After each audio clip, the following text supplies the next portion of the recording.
Եմեն ՌԴ-ի դեմ պատժամիջոցների 13-րդ փաթեթի շրջանակներում քննարկում է Ուկրաինայում քիմիական զենքի կիրառմանը մասնակից անձանց նկատմամբ սահմանափակումներ մտցնելու հարցը։ Այս մասին հայտնում է Reuters-ը։ Հրատարակության տեղեկատվության համաձայն Եվրահանձնաժողովի առաջարկություններում հիշատակվել է 17 իրավաբանական և ֆիզիկական անձանց ցանկը, որոնք կապված են Ռուսաստանի կողմից հիբրիդային սպառնալիքների հետ, ինչպես նաև այն անձանց, որոնք կասկածվում են Ուկրաինայում քիմիական զենքի կիրառման մեջ։ Զուգահեռ քննարկվել է միջոցառումների երրորդ համալիրը, որը պատժամիջոցների ցանկում կավելացնի 25 իրավաբանական և ֆիզիկական անձանց, որոնք կասկածվում են մարդու իրավունքների խախտման մեջ։ Reuters-ի աղբյուրները հայտնում են նաև, որ Եմեն կարող է ցուցակում ներառել ռուսական Surgutneftegas նավթային ընկերությունը, որի նկատմամբ ԱՄՆ-ն պատժամիջոցներ էր սահմանել հունվարին Ռուսաստանի էներգետիկ առևտրի դեմ լայնածավալ միջոցառումների շրջանակներում։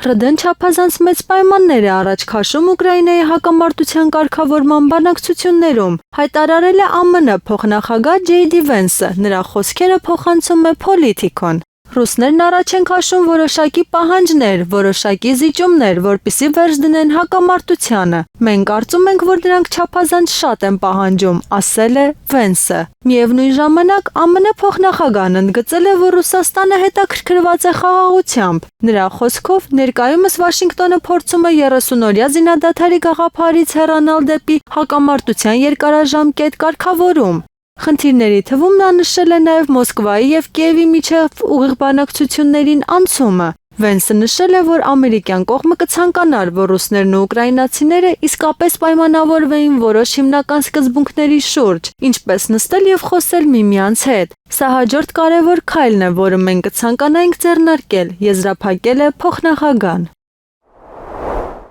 ԱՄՆ-ում հայտնել են Նիդերլանդները պատրաստվում է Ռուսաստանի հետ ռազմական բախման, գրում է Politico-ն։ Հոլանդական MINT ռազմական հետախուզական գործակալության տնօրեն Պիտեր Ռեզնիկը լուրջ մտահոգություններ է հայտնել Ռուսաստանի ռազմական հզորության շարունակական աճի վերաբերյալ։ Ռեզնիկը հնարավոր է համարել ռազմական բախումը Ռուսաստանի հետ։ Նիդերլանդները, ինչպես և ՆԱՏՕ-ի մյուս երկրները գտնվում են բարձր պատրաստվածության ծրագրի փուլում, որպեսզի վստահ լինեն, որ մենք պատրաստ կլինենք, եթե հակամարտությունը տեղի ունենա, ընդգծել է նա։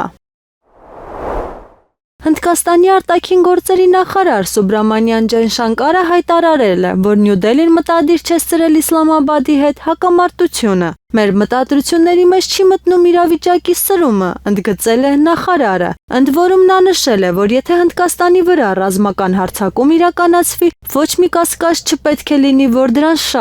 շատ կոշտ պատասխան կտրվի։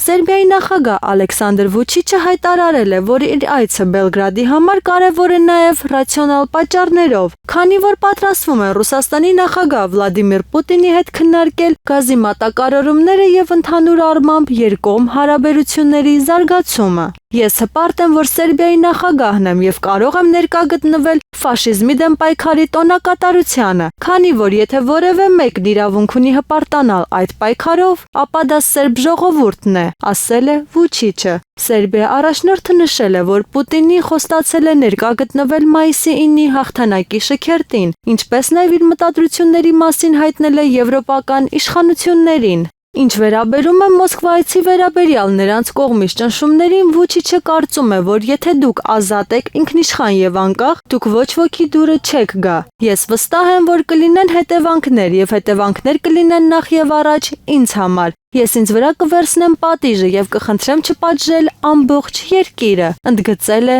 նա։